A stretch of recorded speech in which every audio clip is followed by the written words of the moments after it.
Have you ever wanted to combo out your friends but couldn't because of budgeting restrictions? Well, now you can with Thranduil the Elven King. If you liked the video, consider subscribing or leaving a like or leaving a comment down below to tell me exactly what it was you liked. Without further ado, let's take a look at the commander. Now, Thranduil the Elven King is a 2-mana black-green-blue legendary creature elf noble. It's a 5/6 with Thranduil has all activated abilities of elf cards in your graveyard. And whenever another legendary elf you control enters, draw 2, then discard. This commander is so comboable. We're going to jump into the combo first and then go through all the ways to make it happen and then finish off with all the staple cards we'll need. The combo is actually pretty simple. We're going to start with Devoted Druid, which taps for a green, but we can put a -1/-1 counter on it to untap it. Our commander will have this ability as long as this creature is in the graveyard.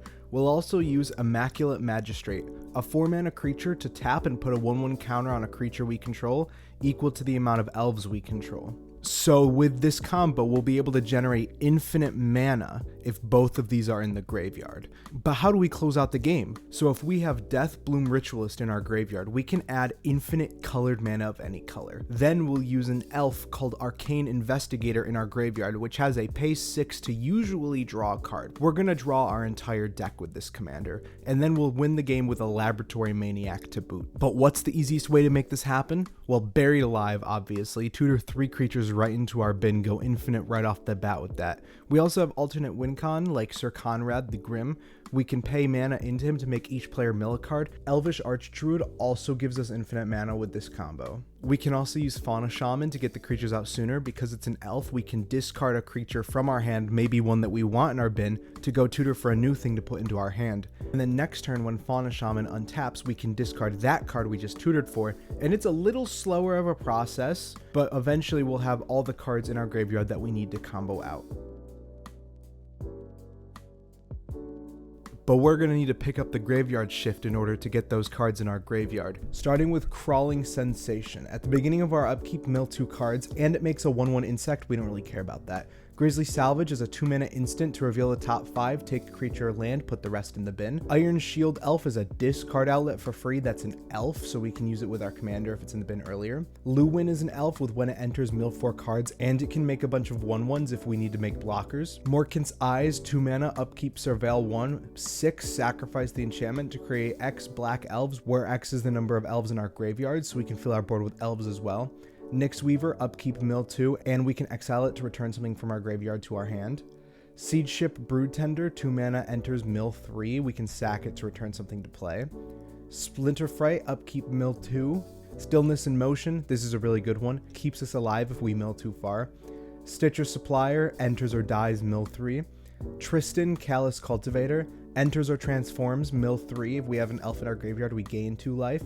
Then when it flips, it mills 3, and we can exile an elf to make everyone lose 2, which we probably won't, but it mills us 3 every turn. Witherbloom Command, it's a removal spell, but can also mill if we need to.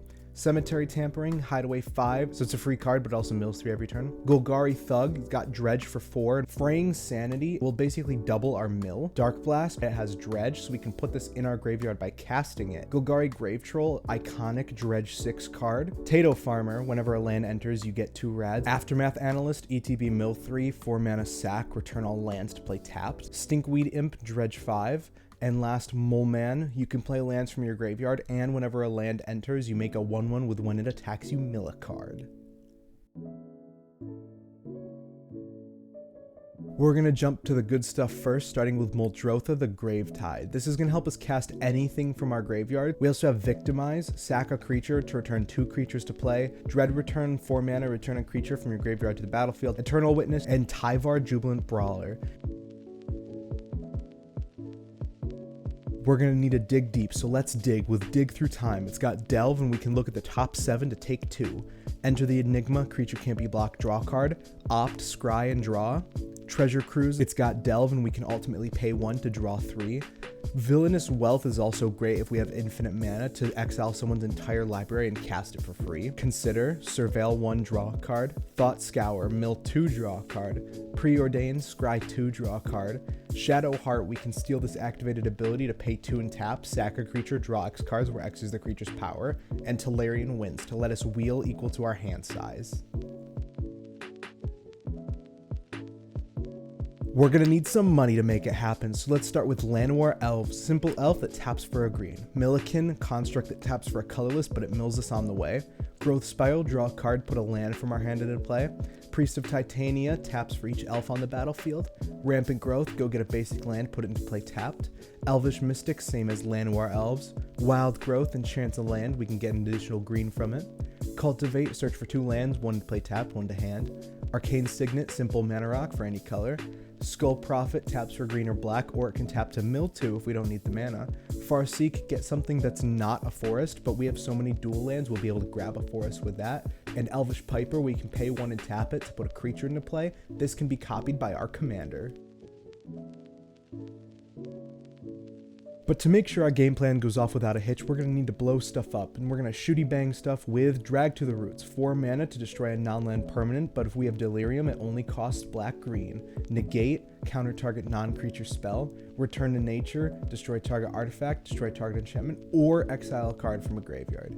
Singularity Rupture, a board wipe that makes any number of players mill half their library, which is incredible. Assassin's Trophy, destroy target permanent and opponent controls, they get a basic land put on the battlefield untapped, so be careful for that. Beast Within, destroys any permanent, but they make a 3/3 beast. And Rapid Hybridization, destroy a creature, they make a 3/3 frog lizard. We're going to want to make sure we have our mana, so fixing's really important, starting with Evolving Wilds and Terramorphic Expanse, a land that sacks to go get a basic of our choice. Exotic Orchard adds a mana an opponent controls could produce. Most of our colors will probably be online.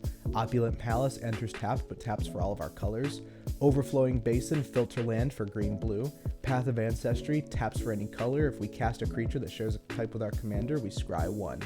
Viridescent Bog, filter land for black-green. Sodden Verdure is the Tango land in green-blue. Command Tower, taps for any color in our commander's identity. Darkwater Catacombs is the filter for blue-black. Sunken Hollow is the Tango land for blue-black. And Vernal Fen is the Tango land for black-green. On top of that, we're running 23 basics, 8 forests, 7 islands, and 8 swamps to boot.